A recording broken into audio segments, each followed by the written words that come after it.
లోకానికి ఉప్పు అన్నాడు కదా. లోకానికి ఉప్పు అనగా మొదట పరిశుద్ధులం. మనలో పరిశుద్ధత ఏమీ లేదు. యేసు ప్రభు పరిశుద్ధుడు, పరిశుద్ధుడు, పరిశుద్ధుడు, పరిశుద్ధుడు అని నిత్యము గాన ప్రతిగానముల చేత స్తుతింపబడుచు ఉన్నటువంటి ఆ ప్రభు అయినటువంటి యేసుక్రీస్తును పోలినటువంటి వేరొక పరిశుద్ధుడు భూలోకంలో లేనే లేడు. ఆయన పరిశుద్ధుడైన తన జన్మ ద్వారా, ఆయన పరిశుద్ధుడని తన యొక్క జీవితం ద్వారా, ఆయన పరిశుద్ధుడని తన యొక్క బోధ ద్వారా, ఆయన పరిశుద్ధుడని తాను చేసినటువంటి అద్భుతమైనటువంటి కార్యముల ద్వారా యేసు ప్రభు రుజువు చేశాడు. అవునా కాదా? ఆయన జన్మ ఎలాంటిది చెప్పండి? పాపరహితమైనది. పరిశుద్ధాత్మ వలన జన్మించినటువంటి ప్రభు అయినటువంటి యేసుక్రీస్తు వారు కేవలము పరిశుద్ధుడు. అంత మాత్రమే కాకుండా ఆయన పరిశుద్ధుడని ఎలా నిరూపించబడిందంటే, ఆయన మరణించాడు. ఎవరి కోసం? మన కోసం మరణించాడు. అలానే సమాధిలో ఉన్నాడు యేసుప్రభు. చెప్పరండి, యేసుప్రభు సమాధిలోనే ఉన్నాడా? ఏమయ్యాడు? ఎప్పుడు? తాను చెప్పినటువంటి రీతిగానే మూడవ దినాన తిరిగి లేచుట ద్వారా తాను పరిశుద్ధుడనని నిరూపించుకున్నాడు. గమనిస్తున్నారా? భూలోకంలో ఎవరైనా చనిపోయి తిరిగి లేచిన వారు ఉన్నారా? యేసు ప్రభు ఒక్కడే లేచాడు. కాబట్టి ఆయన పరిశుద్ధుడని నిరూపించుకున్నాడు. ఎలా తెలుసా? అందుకే ఆయన సమాధి చేయబడిన సమాధిలో 3 దినాలున్నా ఆయన శరీరము పుళ్ళు పట్టల.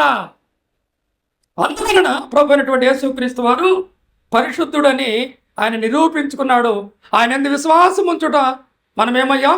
పరిశుద్ధులమా. ఎందుకంటే తన పరిశుద్ధమైన రక్తాన్ని కలువరిశిలో మనకు కార్చాడు కనుక ఆయన ఎందు విశ్వాసం ఉంచడం ద్వారా మనము పరిశుద్ధులమయ్యాం. రెండవదిగా మనం చూసినట్లయితే ఉప్పు అనేది ఆహారానికి రుచి కలుగు చేస్తుంది. ఆహారానికి రుచి కలుగు చేస్తుంది. కాబట్టి లోకమంతా కూడా ఎలా ఉన్నది చెప్పండి? నశించింది. లోకం ఎలా ఉంది చెప్పండి?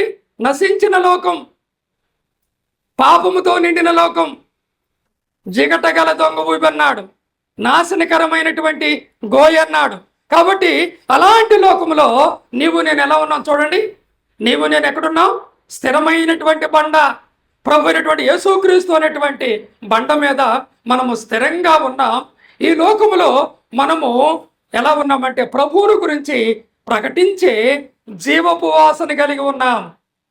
ఈ మాట అర్థమవుతుందా? మరణించినటువంటి వారి దగ్గర ఎలాంటి వాసన వస్తుంది? మరణపు వాసన.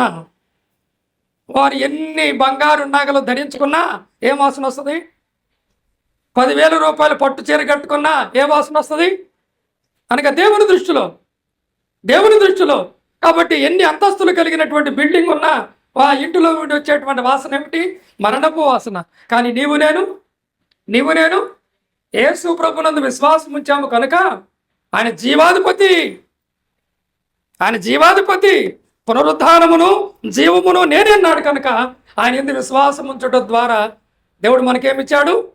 జీవపు వాసన. ఈ జీవపు వాసన మాత్రమే కాదు, ఆ జీవాన్ని మనకిచ్చి ఈ జీవాన్ని గురించి మీరు ప్రకటన చేయండి అన్నాడు. అందుకే హైదరాబాద్ నుంచి మేము వచ్చాం. కాబట్టి మీరు మేము వేరు కాదు, మనమందరం ఒకటే. మనమందరము కూడా ప్రభు బిడ్డలం. మనమందరము కూడా యేసు ప్రభు రక్తము చేత కడుగుబడి పరిశుద్ధపరచబడిన వారం. రెండవదిగా మనం చూసినట్లయితే యేసు ప్రభునందు జీవము పొందినటువంటి వారమే. ఆ జీవాన్ని గురించి ప్రకటించే జీవపు వాసన కలిగినటువంటి వారము.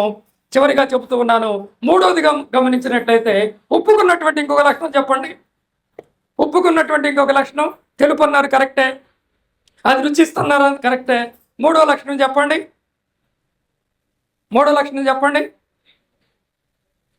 కరిగిపోయేది.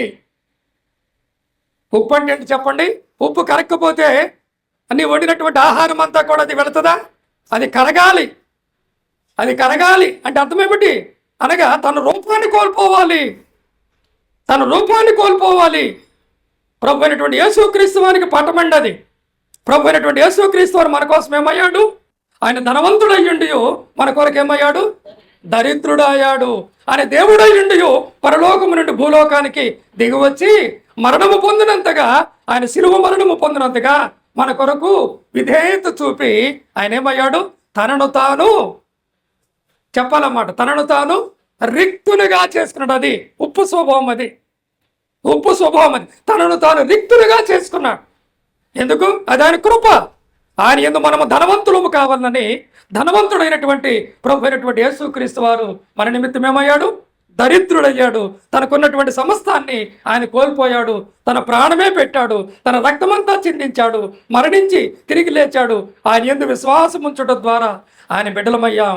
ఆయన రాజ్యంలోనికి మనల్ని చేర్చుకున్నాడు. అయితే ప్రభు చూపినటువంటి విధేయత మన యొక్క జీవితంలో మనము కూడా విధేయత చూపుతూ ముందుకు సాగాలని దేవుని వాక్యము ద్వారా ఈ 3 సంగతులు మీ గమనానికి తీసుకొని వస్తూ, మరి ఉప్పుగా భూలోకంలో మనం జీవించాలంటే 3 లక్షణాలు కలిగి ఉండాలి. దేవుడు పరిశుద్ధుడు గనక మీరును పరిశుద్ధులై ఉండండి. రక్షింపబడినటువంటి వారికి హెచ్చరిక, ప్రభునందు విశ్వాసం ఉంచకపోతే, యేసు ప్రభును హృదయంలో చేర్చుకోకపోతే పరలోకము లేదు, నరకము తప్పదు. నరకం నుండి తప్పించుకోవాలంటే ఏసే మార్గం. ఈ మాట సత్యం, ఏసే సత్యం. ఆయనలో జీవం ఉన్నది కనుక ఆయనే జీవం. కాబట్టి ప్రభునందు విశ్వాసం ఉంచి ప్రభువును గురించి ఆ గొప్ప రక్షణ పొంది ఈ లోకంలో మనం ఉప్పుగా జీవిద్దాం. ఈ లోకంలో మనము ఉప్పుగా జీవించాలని మరి కొద్ది మాటలు సమయం ఇచ్చినటువంటి మరి ప్రియులు డేవిడ్కి వందనాలు తెలియజేస్తూ, స్థానిక సంఘ పాస్టర్ గారికి కూడా పాస్టర్ తెలియజేస్తూ తదుపరి కార్యక్రమాన్ని నడిపించవలసిందిగా సమయాన్ని వారికి అప్పగిస్తున్నాను. గత కాలమంతా నీ నీడలోన దాచావు దేవా, వందనం. కృప చూపినావు, కాపాడినావు, ఎలా తీర్చగలను నీ రుణం? పాడనా నీ కీర్తన, పొగడనా వేణోలనా, పాడనా నీ కీర్తన, పొగడనా వేణోలనా. వందనం యేసయ్యా, ఘనుడవో నీవయ్యా. వందనం యేసయ్యా,